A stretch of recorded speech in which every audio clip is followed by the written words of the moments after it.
Cek cek cek cek cek cek cek. Halo sobat nih, kita gas lagi dah.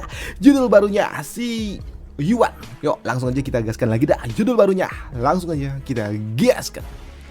Mereview sedikit dari part sebelumnya. Saat ini Yuan dia pun pergi menuju sebuah tempat untuk mencari herbal, karena dia saat ini menjalankan sebuah misi dari seorang alkemis. Tapi ketika dia sedang mencari herbal, dia pun disamperi, dihadang oleh monster Scorpion level 10, yang tentunya itu membuat Yuan dia harus menghadapi makhluk level 10, makhluk tertinggi yang pernah dia hadapi. Tapi tentunya di sini dengan percaya diri Yuan dia pun langsung melakukan sebuah inisiasi. Dia pun menyerang dari depan hingga membuat sebuah benturan kuat pun terjadi. Tapi ternyata serangan yang diberikan oleh Yuan belum cukup untuk dapat menembus cangkang keras yang dimiliki makhluk itu. Bahkan saat ini makhluk ini dia juga memberikan sebuah serangan counter, di mana dia menggunakan skill paralyze miliknya untuk dapat menghentikan Yuan yang ada di atas sana. Dan dia juga menggunakan poison miliknya untuk dapat menyerang Yuan, hingga memaksa Yuan juga harus tarik mundur. Dia tahu jika dia terkena maka semua akan benar-benar kacau. Dan untuk Yuan dia pun tahu kalau dia nggak bisa melakukannya seorang diri, hingga membuat Yuan dia kembali membuka gerbang milik untuk dapat meminta kepada serigalanya untuk dapat datang membantu dirinya. Dan benar saja, kini dengan bantuan dari makhluk-makhluk panggilannya, di sini Yuan dia pun dapat memberikan sebuah damage yang cukup kuat.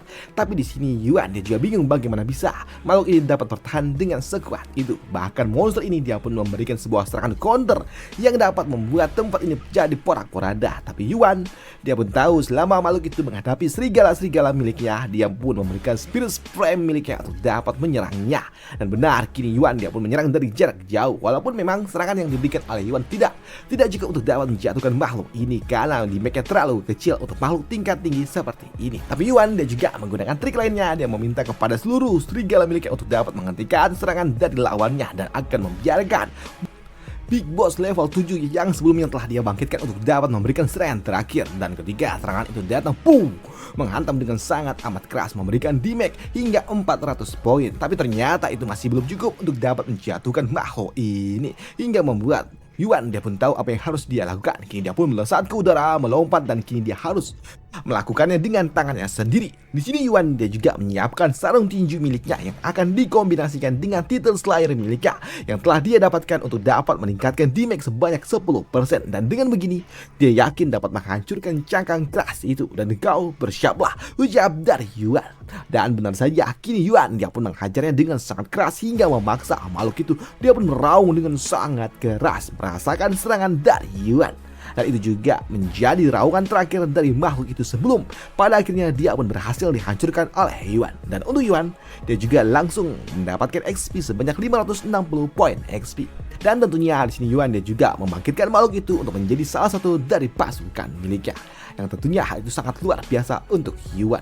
Tapi di sini Yuan dia juga ternotis ketika dia melirik ke arah lainnya, dia pun merasakan ada yang datang, dan ternyata itu adalah para Scorpion yang lainnya. Dan ternyata raungan dari bos yang sebelumnya itu adalah memanggil bala bantuan. Tapi untuk Yuan dia pun tahu kalau ini adalah sebuah kesempatan bagi dirinya untuk dapat mencoba menguji kemampuan dari makhluk panggilannya itu.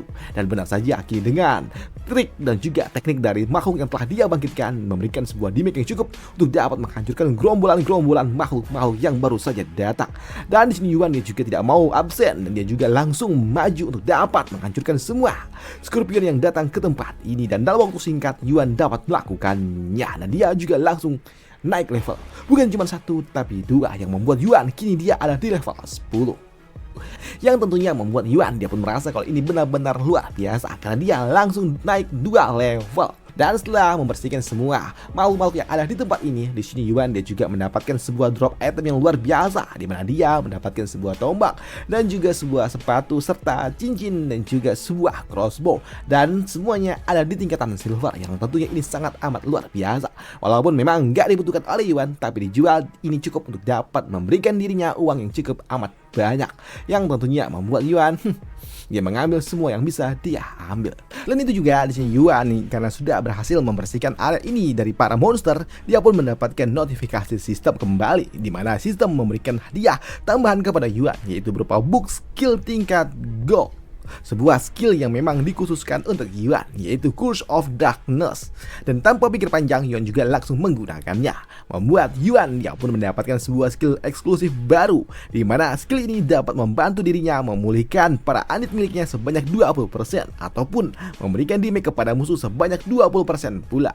Melihat hal itu di sini Yuan, dia pun paham dan dia juga tahu apa yang harus dia lakukan. Di sini dia juga dapat melihat kalau saat ini bos Scorpion yang sebelumnya sedikit terluka dan itu membuat Yuan yang pun mencoba untuk dapat menggunakan skill barunya untuk dapat memulihkan HP dari makhluk panggilannya itu. Dan ternyata itu benar-benar bekerja yang membuat kini HP dari makhluk itu pun yang awalnya ada di angka 60 kini naik ke 80%. Dan itu benar-benar sungguh luar biasa. Yosh, bagus. Sudah saatnya aku untuk pergi ke kota utama, ujar dari Yuan. Namun di sini Yuan dia pun tiba-tiba saja koneksi gamenya pun terhenti, yang membuatnya pun sadar kalau sepertinya ada yang mencoba untuk dapat mengganggu tubuh fisiknya. Dan ternyata itu adalah emaknya yang datang dan meminta tolong kepada Yuan karena saat ini bapak Yuan sedang sakit pinggang. Dan benar saja di ruang tengah di sini Yuan dia pun dapat melihat bapaknya hanya dapat mengeluh pinggangnya dan juga punggungnya yang nggak bisa dia gerakkan, dan itu semua terjadi karena sebelumnya dia lagi mencoba untuk dapat memperbaiki mesin cuci tapi nyangkut kecetit, dan Yuan yang melihatnya dia pun merasa iba dengan orang tuanya ini. Dan keesokan harinya di pagi-pagi buta terdengar suara orang yang sedang asik dakduk dakduk, dan ternyata itu adalah suara orang-orang yang sedang melakukan sebuah renovasi rumah. Dan tentunya hal itu juga mengejutkan bagi emak dan juga bapaknya Yuan, karena ternyata pada malam harinya Yuan dia pun menjual beberapa item in-game-nya dan membeli beberapa perabot-perabot untuk rumahnya ini menggantikan yang udah usang. Sedangkan untuk Yuan pada pagi-pagi buta dia udah ada di gym. Dia melatih ototnya agar semakin kuat untuk dapat menyambut datangnya bencana dalam waktu kurang dari 3 tahun lagi. Namun Yuan yang memang keker dan juga menarik perhatian, kini dia juga menarik perhatian dari seorang manajer gym untuk dapat menemui dirinya dan juga menawarkan member. Dan karena memang sepertinya cocok, di sini Yuan dia pun setuju dan langsung membayar 1 bulan full. Dan untuk manajer gym dia juga pun cocok juga nengok penampilan yang dimiliki oleh Yuan yang mantap dan juga berotot. Namun fokus manajer kembali pecah ketika dia melihat kartu debit yang dimiliki oleh Yuan ternyata adalah Black Card, khas mereka para kaum elit nasabah prioritas, di mana lu dapat menjadi nasabah prioritas minimal saldonya harus ada 5M, yang membuat manajer ini semakin bergairah dengan Yuan. Sedangkan di sudut lainnya saat ini di area sekolah ternyata para murid-murid pun mereka dapat kembali pulang, dan di antara para murid ada seorang gadis yang berambut pirang dan dia ada Lin Tan dan dia adalah adik dari Yuan. Namun di sini Lin yang akan kembali pulang, di sini dia pun mendengar rekan-rekannya yang sedang berbicara tentang saudara laki-laki mereka, dan mereka juga mengatakan kalau saudara laki-laki mereka sungguh sangat baik dan juga luar biasa, yang membuat Lin dia pun membandingkannya dengan Yuan yang hanya seorang nolep, suka main game dan juga nggak berguna, hingga membuat gadis ini dia pun merasa kalau sepertinya saudara laki-lakinya memang tidak berguna seperti itu. Namun ketika Lin Tan dia ingin pergi meninggalkan gerbang sekolah, dia pun dihentikan oleh sekelompok orang yang ingin berkenalan dengan dirinya. Tapi untuk Lin Tan dia pun tentunya nggak mau dong, masa iya harus bertemu dan juga kenalan dengan orang-orang yang nggak jelas seperti itu.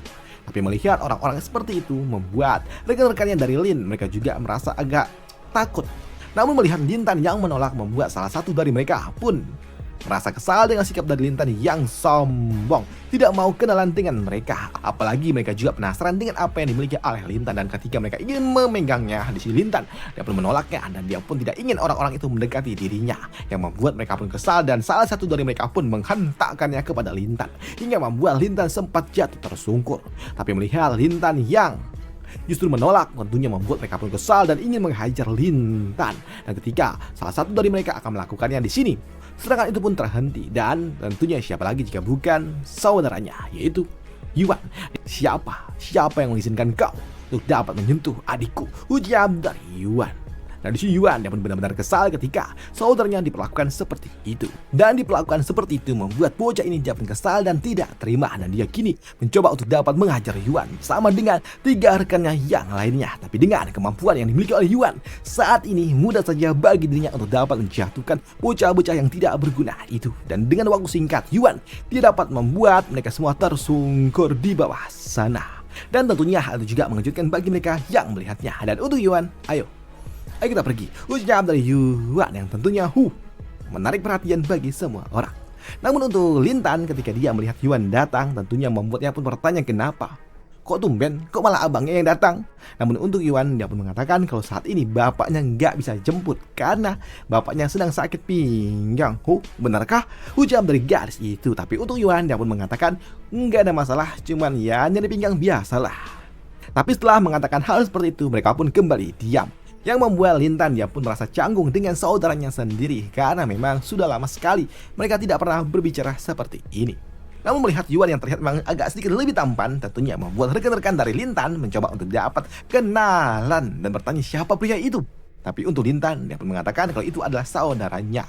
Namun melihat rekan-rekannya, teman-temannya yang tertarik dengan Yuan, membuat Lintan dia pun bingung. Loh, memang saudaraku setampan itu kah? Pikir dari Lintan. Tapi ketika dilihat, ya oke lah, ucap dari Lintan. Apalagi saat ini dia juga melihat kalau ternyata saudaranya menarik perhatian bagi gadis-gadis yang ada di tempat ini. Bahkan ada di antara mereka yang ngajak kenalan duluan, yang membuat Lintan dia juga nggak menyangka kalau ternyata saudaranya menarik perhatian bagi banyak orang. Padahal yang dia tahu kalau saudaranya itu adalah orang yang nolep, jarang bersosialisasi dan hanya main game doang seharian. Tapi kali ini dia juga merasa kalau saudaranya ini sudah jauh berbeda. Dan ini benar-benar luar biasa. Pikir dari Lintan yang merasa kalau saudaranya ini memang udah oke lah, better lah. Waduh. Dan setelahnya mereka pun kembali pulang. Namun ketika mereka akan kembali pulang, di sini Lintan memang kakinya agak sedikit terkilir hingga membuat Yuan dia pun meminta kepada Lintan untuk naik ke punggungnya dan dia akan menggendongnya. Tapi untuk Lintan tentunya nggak mau dong, karena ini sungguh sangat memalukan apalagi dilihat oleh rekan-rekannya. Tapi Yuan kagak peduli, dia pun menariknya dan langsung menggendong adiknya. Yang membuat Lintan pun merasa ya gimana gitu. Tapi ya sudah, dia pun menerimanya.